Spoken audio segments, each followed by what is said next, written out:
世界一面白いアクション RPG を作る。これを人生のメインクエストに掲げております。はい、タカと申します。今回は画面を見た時に視覚的にわかりやすいタイプの実装っていうのをいくつか行ったので、その辺を中心に進捗の方を共有していきたいと思います。まず一つ目がカメラの画角がね、結構変わりました。具体的に言うと、プレイヤーとの距離がかなり近づいたっていう感じになってますね。右肩越しにプレイヤーを映すような形で、画面の構図的にはプレイヤーキャラクターがやや左側によって表示されているというタイプのゲーム画面になってます。距離を近づけた理由としては、やはり臨場感や迫力を増したいというところが大きいんですが、この変更と加えてですね、ロックオン時のカメラの挙動というのも調整を加えています。ロックオンして戦闘している場合はこんな感じですね。既存のゲームの中で、いわゆるロックオン機能があるタイプのゲームと比べてみると、例えばソウルシリーズなんかはね、こんな感じでカメラがかなり上の方にあって、キャラクターたちを見下ろすような画角でロックオン画面を表示しているのがわかると思います。これとは対照的にうちのゲームではカメラをあまり上に上げずに、なるべく地面に近い位置からプレイヤーと敵を撃つようにしています。ここもやはり臨場感や迫力重視というところですね。ソウルシリーズのカメラでは上の方からね、見下ろすような形で2つのキャラクターたちを映してたので、プレイヤーと敵の距離感っていうのが非常につかみやすい、把握しやすいという特徴がありました。うちのゲームでは敵とプレイヤーの距離が近づいた時に、ロックオンカメラをね、右の方にグッとずらすような形。これ戦闘中にね、リアルタイムで距離を見ながら動的にカメラの位置をずらすっていう処理を入れてるんですけど、そのおかげで最も接近した密着状態なんかの時はこんな感じで、かなりね、2人のキャラを右側から映すような画角に変わっていることがわかるかなと思います。こうすることでカメラの位置が低いことによって起こっていた敵との距離感がつかみにくいっていう問題を少し解決できているかなと思います。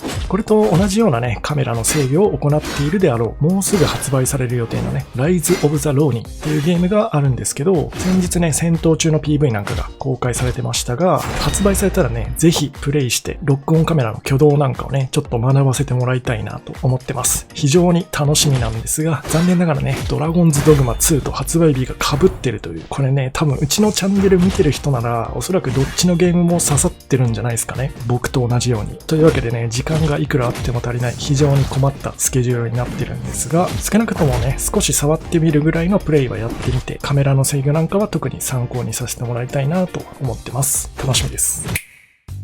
続いて視覚的な変化の2つ目なんですが、UI ですね。HP、スタミナ、MP ゲージの表示方法が変わりました。以前まではね、スタミナと MP を1本のゲージにまとめて左右に両方向に増減していくという、ちょっとね、奇抜な変わった仕組みでゲージの表記を行っていたんですが、それをですね、一度試してみた結果、断念しようということで、ゲージの数を2本から3本に増やして、それぞれ HP、スタミナ、MP として単一のゲージで表示するようにしました。HP ゲージに関してはね、ほとんど変わってないんですが、スタミナと MP ゲージに関しては、ご覧の通りメモリがね、ついた形式になりました。というよりは、ブロック形式の表示と言った方がわかりやすいですかね。最近、ストリートファイター6でね、大きな成果を上げているドライブゲージ。ゲームのシステム的にね、ドライブシステムが面白いっていうのは言うまでもないんですが、このドライブゲージがね、非常に見やすい、残量を把握しやすい設計になってるんですよね。ということで、そちらを参考にですね、ブロック形式のゲージ表記システム、うちのゲームにも実装してみたんですが、これまだ実装かなり途中なので、めちゃくちゃ至らない点があると思います。ゲージの色が見にくいとかね、あとゲージの幅、細さっていうんですかね、かなり今細くしちゃってるので、ちょっと敵のゲージとかはね、特に見づらくなってるかなと思います。おそらくこれ HP ゲージはね、スタミナや MP よりもちょっと太めに表示してあげるのが感覚的にわかりやすいのかななんて思ってますね。もちろんこの動画についたコメントなんかもね、参考にさせてもらおうと思ってるので、よかったらね、ぜひ書き込んでみてください。で、このブロック形式のゲージ、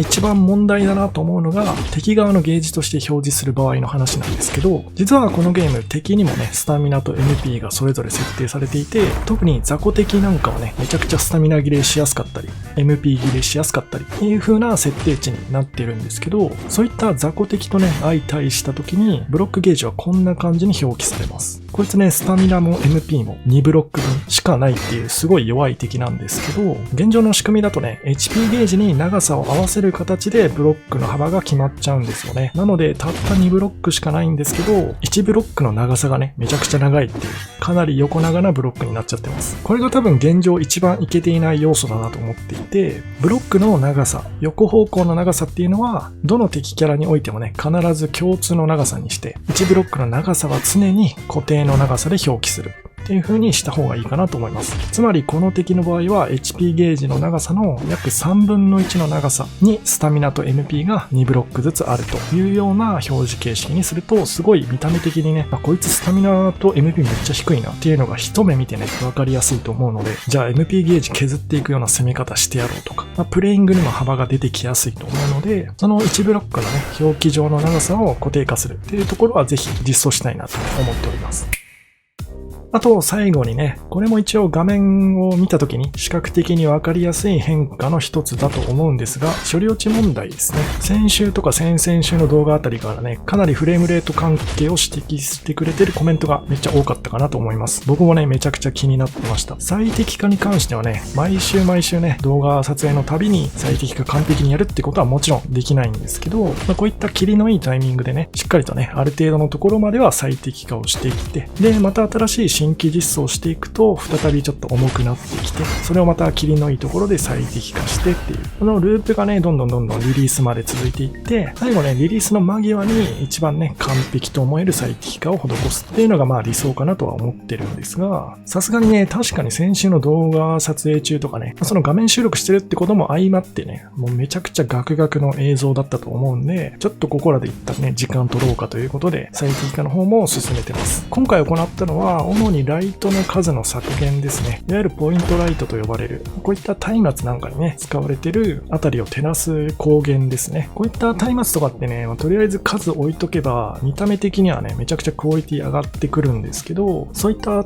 松明や嘘ライト系ですね。なんかを削除、間引いたり、複数のライトを一箇所にまとめたりとかですね。あと、ポイントライトの影響範囲。これも基本的には影響範囲広めに取っておいた方が、光の減衰とかもね、ちゃんと計算されて描画されるので、基本的に広めに取った方が美しくは映るんですが、必要ないところでは影響範囲ごくごく狭いものにしたりとか、そういった徹底的なコストカットですね、行っていったっていうのがまず一つと、それからテクスチャ方面の削減処理っていうのも行いましたね。こっちは主にメモリに対しての改善っていう形になってます。こういった広いマップね、歩いているときって、いわゆるテクスチャストリーミングといって、次に表示されるであろうテクスチャなんかがメモリの中にね、事前に読み込まれてるっていう、そんな仕組みが一応あるんですけど、そこのメモリにね、あまり負荷がかからないように、できる限り、同じテクスチャでいけそうなところは共用することによって、テクスチャの枚数をそもそも減らしたりだとか、あとはテクスチャ一枚一枚の解像度ですね。これは物によってはね、下げたらちょっとビジュアルが弱くなりすぎるものとかもあるんですが、